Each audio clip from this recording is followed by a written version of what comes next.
So today we're looking at, I guess, a modern classic guitar track, Song 2 by Blur. Pretty simple song to learn.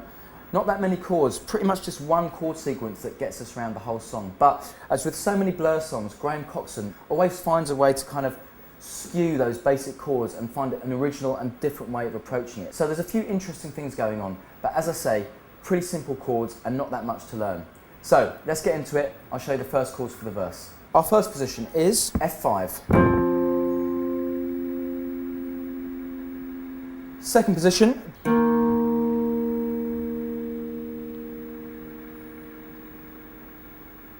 you can see what I'm doing if I make it a bit clearer with my hands. First finger, second finger, or third finger in this case. But just two notes we're actually holding down there. So the same position, which we're sliding around the fretboard. Nothing actually changes on the position. So we started out on the F5, down to the D sharp 5, slide up to A flat on the 11th fret, slide up another tone to B flat, and one more tone to C. And these are all the same chords, they're all fifth chords. So F5, E flat 5, A flat 5, and sliding up like that.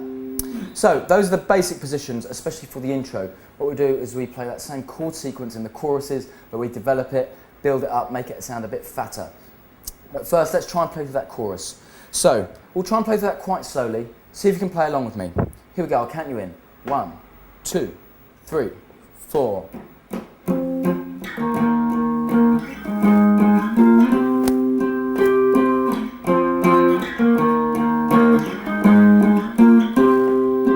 And again.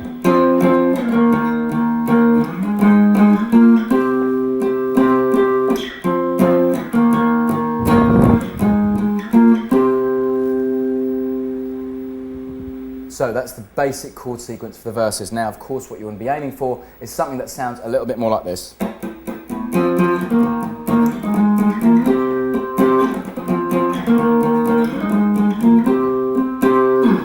But if you're getting used to it, don't worry about playing it at the same tempo as the record. Don't try and force yourself to play it too fast.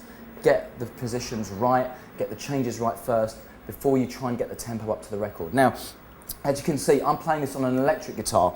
And generally with electric guitars, because of the way they're built, because we have this kind of cutaway section here, it's easier to get higher up the neck. Now, if you try to play this on an acoustic, you might find it difficult to get to these positions further up. So the way around that is you can play those three positions further down the neck. So another way of playing it would be same position on the first chord, same position on the second, but on the third, instead of sliding up here, we go here. Same chord, just a different position. So we're on the D string and the G string. So again, we can do the same thing.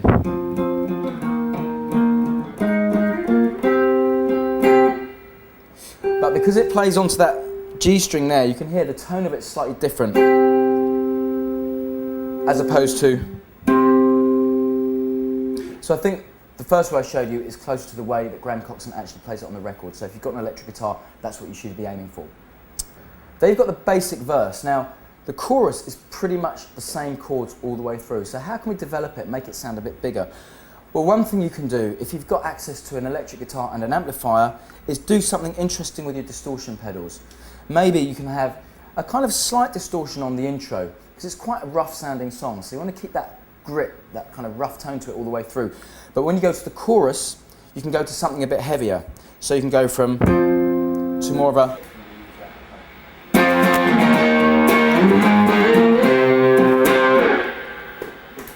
So that's one way you can help build up that chorus, by using distortions, depending on what's available to you, maybe using a different tone, slightly more distortion, and so on and so forth. But if you don't have those things available to you, or you're playing on an acoustic guitar, another way we can develop that chorus and get the sense of it building up is, again, with playing the same chords, just develop those chords and play slightly different chords. So what I mean by that is, rather than playing the F5, we can play a whole chord of F major. And again, do the same thing on the other chords. There you've got E flat major, A flat major, B flat major, and C major. So,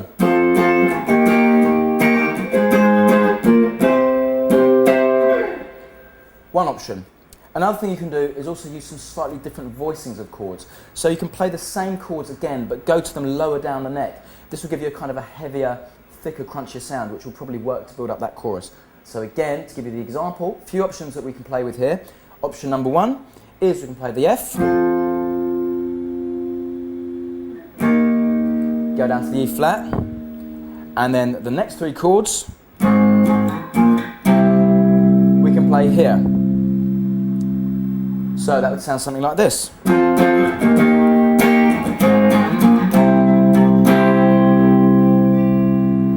Or we can also play that first chord, the F, down here at the bottom of the neck, which again gives us a very different sound. Same chord, but lower down, so we get a fatter, lower, kind of bassier kind of tone, which again, if you're playing the song on your own, you haven't got a backing band behind you, drums, bass, etc., that could be something you might want to look at doing. So, playing it that way, another option would be as follows.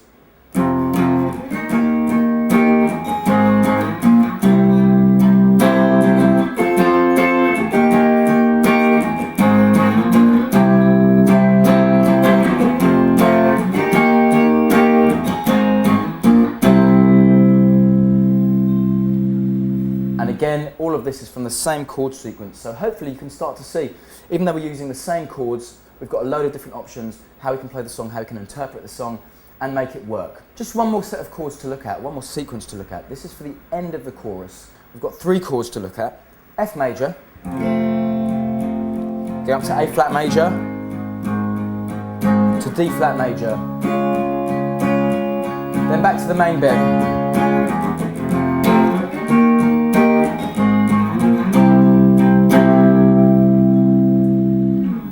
So there you have it. Nice simple song to learn, but as always, with any kind of song you learn really, there's lots of different things you can do with it. There are so many different places you can play the same chords. And again, by experimenting, trying out new things, interpreting the song in a way that works for you in the environment you're playing at, you can actually learn a lot about different chord positions and different ways you can interpret other people's material. That's the main body of the song. What I'm going to do is just show you a couple of other little things that go in the song which you might want to make use of, maybe if you're jamming it with a friend or in a band. First thing, I've got a little solo line that comes in at the end of all the choruses. Now this is really, really simple. Just nice and simple, sliding up from the F to the A flat. Just hitting that string once and sliding on the rest. See that? Hitting that string just the one time, and I'm taking my hand away from the fretboard. So that goes around a couple of times, and at the end that develops a little bit, so we get something like this.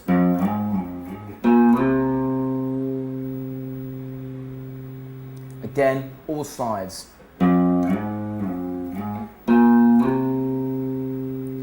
Really simple line. It's just about getting the kind of, I'd say almost the anger, the kind of that punky energy, because it's quite an energetic song, and it's that kind of grit that really makes it work. It's not about playing everything perfectly with a song like this and with a lot of blur stuff.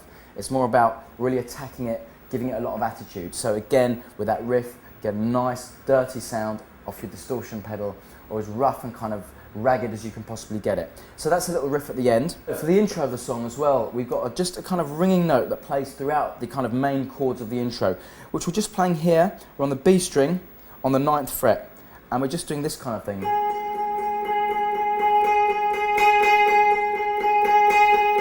Now this goes underneath the...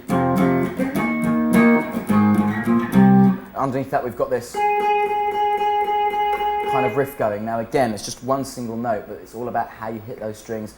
Nothing too polished or clean. Now this line develops towards the end of the song, where you also bring in the 8th fret here on the top E string, this note, which is our C. And we get this kind of thing going on.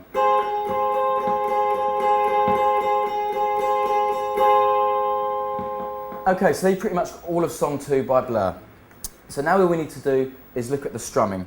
Pretty simple stuff, just quite tight downstrokes on the intro, getting this kind of action going on.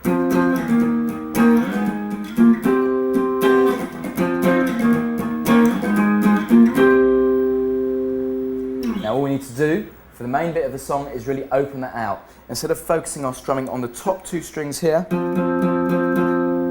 we then want to start going across all the chords.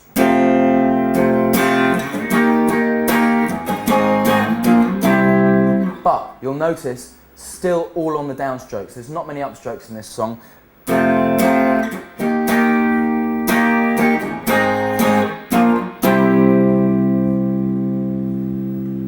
So nice and simple strumming patterns.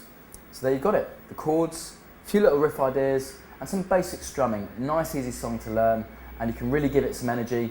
My advice, if you've got some friends that play drums and bass, get it together with them. That's the kind of setting that suits this sort of song best. Probably not the greatest song to play on an acoustic guitar. So there you have it. All you need to do now is get away and have a little practice. Take care. See you next time.